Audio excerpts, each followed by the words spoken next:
The movie begins as we are introduced to Chris Kyle, the most lethal sniper in United States military history. From a rooftop in Iraq, Chris keeps watch over a convoy of Marines moving cautiously through the streets, clearing houses one by one. Through his scope, he spots a man on a nearby rooftop speaking on a cell phone. Seconds later, a woman emerges from a doorway, handing a Russian RKG grenade to a young boy and pushing him to run toward the Marine convoy. Only Chris has eyes on the threat. The Marines have no idea what's coming. In that split second, the responsibility falls entirely on him. Take the shot and kill the boy, or hold back and risk the lives of his brothers in arms. He locks in on his target, finger on the trigger, and just as the gunshot echoes, the scene cuts away. Suddenly, we're taken back years earlier to Texas, where a young Chris Kyle is hunting deer with his father, already learning the discipline and precision that would one day define his life as a sniper. At the family dinner table, young Chris sits with his parents and younger brother, where a lesson from his father shapes the foundation of his life. Seeing a bruise on his son's face, the father explains that in this world there are three kinds of people: sheep, who are blind to evil and cannot defend themselves; wolves, who prey on the weak through violence; and sheepdogs, who confront the wolves and protect others. He makes it clear that in their family, they raise no sheep and no wolves, only protectors. Chris proudly admits that he stood up for his brother at school, fighting back against the bullies who hurt him, proving early on that he was willing to be a guardian. This defining moment fades into Chris as a grown man, the lesson of the sheepdog already etched into his character. As the story moves forward, we see Chris Kyle grown into a rugged Texas cowboy, riding bulls on the rodeo circuit. But his personal life takes a sharp turn when he comes home early one evening with his brother and discovers his girlfriend with another man. Without hesitation, he tells her to leave, closing that chapter of his life with cold finality. Later, while watching television with his brother, Chris is shaken by the news coverage of the 1998 U.S. Embassy bombings. The images of chaos and death strike a chord deep within him, awakening a sense of duty. Determined to serve and protect, he walks into a recruiter's office the next day. The recruiter sizes him up and tells him that if he's tough enough, if he truly wants to challenge himself, there's only one place for him: the Navy SEALs. We next see Chris enduring the brutal trials of Buds, the grueling Navy SEAL training designed to break even the toughest men. Montage-like scenes show him pushed to the limits, crawling through mud, carrying logs with his team, and plunging into freezing waters, yet refusing to quit.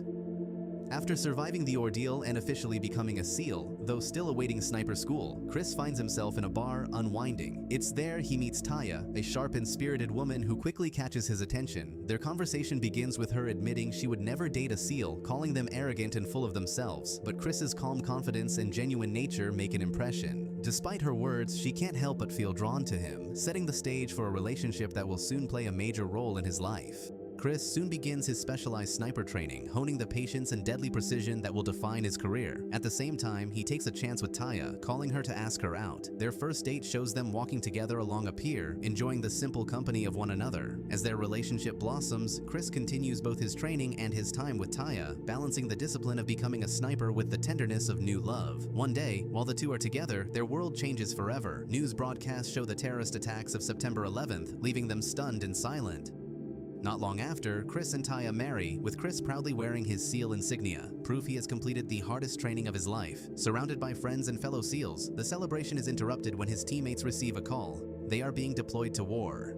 Chris is soon deployed on his first mission to Iraq, assigned as the Overwatch sniper protecting Marines as they clear houses one by one. Taking position on a rooftop, we return to the moment from the film's opening. A woman hands her young son a Russian RKG grenade and sends him running straight toward the patrol. Forced into an impossible decision, Chris takes the shot, stopping the boy before he can kill his fellow soldiers. The mother then grabs the grenade herself, ready to hurl it at the Marines, and Chris pulls the trigger again, eliminating the threat in an instant. Later, back at the base, Chris confides in a fellow SEAL that he never imagined his very first kill would be like this, taking the lives of a child and his mother. It's a moment that cements both the brutal reality of his duty and the heavy burden that comes with it.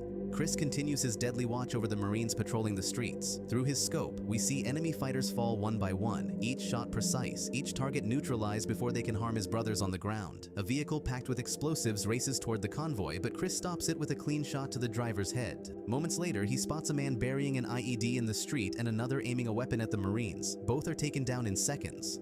By the next morning, Chris is finally relieved from his post. When asked about his count, he's told he recorded 6 confirmed kills in a single day, more than all the other snipers combined. Back at base, word spreads quickly, and his fellow soldiers begin calling him the Legend, a nickname that marks both his lethal skill and the growing myth surrounding him. Chris calls Taya from his sniper perch. She's 5 or 6 months pregnant and they talk like any couple trying to hold normal life together while he's at war. She tells him that his brother, the one who later enlisted with the Marines, has just been assigned to deploy to Iraq, a detail that tightens the knot of worry in Chris's chest. Back with the unit, commanders lay out the mission: clear the neighborhood house by house in search of high-value al-Qaeda leaders, including men tied to Abu Musab al-Zarqawi. Chris decides he can do more than watch. He volunteers to join a Marine clearing team so he can protect them up close when they breach houses, rather than only covering from a rooftop. In the first house they enter, the soldiers detain a family and the father offers to lead them to the butcher, Zarqawi's feared deputy, in exchange for $100,000. Chris steps away to report the offer to his superiors, leaving the decision in their hands. Chris's superiors accept the deal and move forward with the informant's lead. But as the convoy nears the house, Mustafa, the Syrian Olympic medalist turned sniper, fires a shot that kills the driver on the spot. Gunfire erupts, men go down, and Chris, pinned with another teammate, is forced to call for reinforcements. From their position, they spot the butcher holding the informant's family hostage. Chris tries to climb to a rooftop to help, but Mustafa already has him in his sights, keeping him stuck under the scope. Unable to intervene, Chris watches in horror as the butcher executes the man's young son and then the father. Seconds later, both Mustafa and the butcher slip away before backup arrives. The team decides not to pursue. They know it would be a death trap. Chris's first deployment closes on a bitter failure. When he finally returns home, stepping off a military plane with his unit, Taya is there waiting, relieved to have him back, if only for a while. Back home, Chris tries to adjust to family life with Taya, who is now heavily pregnant. On the surface, things look normal: doctor visits, quiet drives together, but it's clear the war hasn't left him. During a prenatal checkup, Taya tells the doctor that Chris hardly wants to leave the house anymore. Chris shrugs it off, saying he just likes being home, but the doctor notices something deeper. His blood pressure is dangerously high, a sign of the weight he's carrying inside. On the drive back, Taya presses him to open up. She wants him to talk about what he's feeling, but Chris explains that what bothers him is how people back home live as if nothing is happening, as if there isn't a war raging overseas, as if lives aren't being lost every day. Before the conversation can go further, Taya suddenly goes into labor pains. They turn the car around and rush to the hospital, where Chris is by her side as their first child is born. For a brief moment, he looks like any proud new father, but the shadows of war follow him. Days later, at home, Chris sits alone watching shaky video footage of Mustafa, the sniper who has haunted him since his first tour. Taya finds him glued to the screen and can't hide her worry. To her, it feels like Chris never truly came back from Iraq. His body is here, but part of him is still on the battlefield. Chris deploys for his second tour, and on the tarmac, he unexpectedly runs into his younger brother, who's just finished his own rotation. But the reunion isn't joyful. His brother looks hollow, his eyes distant, as if the war has drained him completely. "This place is hell," he mutters, making it clear he has no desire to ever come back. For Chris, the words hang heavy, but he stays quiet, already bracing himself for what lies ahead. Soon after, Chris boards a helicopter with his command. The officers congratulate him on his promotion to Chief Petty Officer, a recognition of his effectiveness in combat. But with the praise comes a chilling fact. Insurgents have put the largest bounty on his head of any American sniper in Iraq. Every trigger pull has made him more dangerous to the enemy, and more of a target himself.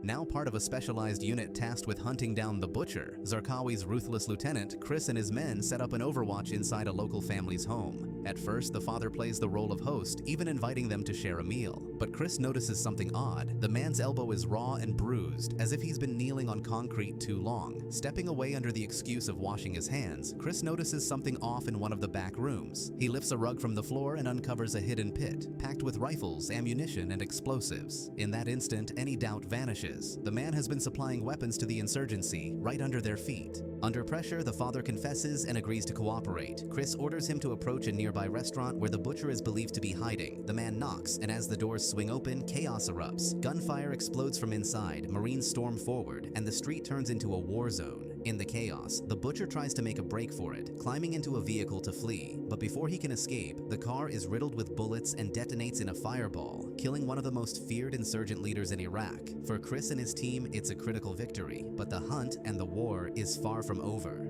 Back home, Chris tries to settle into family life, but the war still follows him everywhere. One afternoon, while he's at an auto shop with his young son, now old enough to walk and talk, a wounded Marine approaches him. The man thanks Chris with raw sincerity, reminding him that he's alive only because Chris was watching over him in Iraq. He shows the cost of that survival, a missing leg. For Chris, it's a powerful moment, proof that his efforts overseas truly made a difference in keeping his brothers alive. At home, things aren't much easier. Chris and Taya now have 2 children, a son and a newborn daughter. But instead of bringing them closer, the distance between them grows. Taya confronts him, telling him he's physically home, but his mind is still in Iraq. Chris listens quietly, torn between the family he loves and the war he can't seem to leave behind.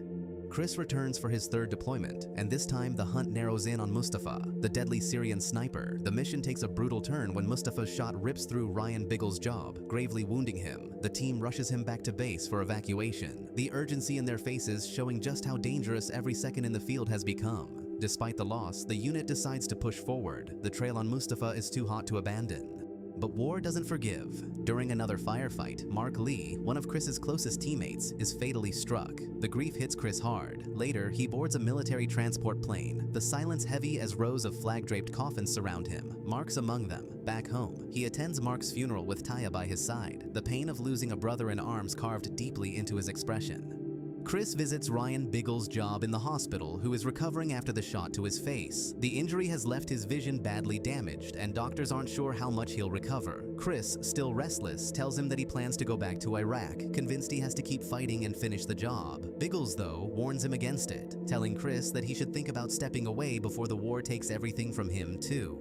That night, lying in bed with Taya, Chris tells her something no wife ever wants to hear, that if he dies in the war, she has to move on. Hurt, she asks if he actually wants to die, pleading with him to finally stay home. But Chris insists it's his duty to return, that walking away would mean abandoning his brothers in arms. Taya, frustrated and heartbroken, warns him that if he goes back again, she might not be there when he returns.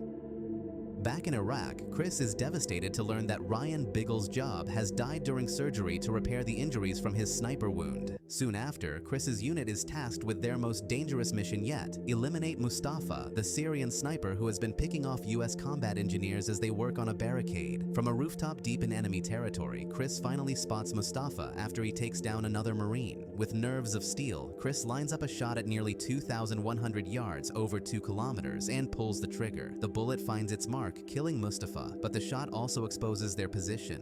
Almost instantly, waves of insurgents close in on their building. Pinned down and running out of ammunition, Chris manages to make a desperate satellite phone call to Taya. His voice cracks as he tells her he's ready. He wants to come home. Just as it seems the team will be overwhelmed, a massive sandstorm rolls in, shrouding the battlefield in chaos. In the blinding dust, Chris is injured and nearly left behind, but at the last possible moment, he climbs onto a Humvee, battered and shaken, disappearing into the storm with his unit. Back in the United States, Chris struggles to adapt to civilian life. At a family barbecue, his nerves and unease show through, proving he hasn't fully left the battlefield behind. Concerned, he meets with a VA psychiatrist who asks if he's haunted by the men he killed. Chris answers quietly that what truly torments him are all the lives he couldn't save. The doctor encourages him to continue his mission by helping wounded veterans at the hospital. Taking that advice, Chris begins spending time with injured soldiers, offering support to those scarred by war. Slowly, he starts to find purpose again. At home, Taya notices the difference. Chris becomes more present with his wife and children, leaving behind the constant shadow of Iraq. For the first time, he seems ready to truly live. Years later, on February 2nd, 2013, Chris Kyle seems finally at peace. He spends time laughing and playing with his son and daughter, sharing quiet moments with Taya. The war feels distant now. His focus is on family, healing, and helping others. That morning, he says goodbye to his wife with a smile, ready to spend the day with Eddie Ray Routh, a Marine veteran suffering from PTSD. They head to a shooting range together, a place where Chris often helped soldiers reconnect and find calm through discipline and focus. But tragedy strikes. A title card reveals that Chris Kyle was killed that day by Routh.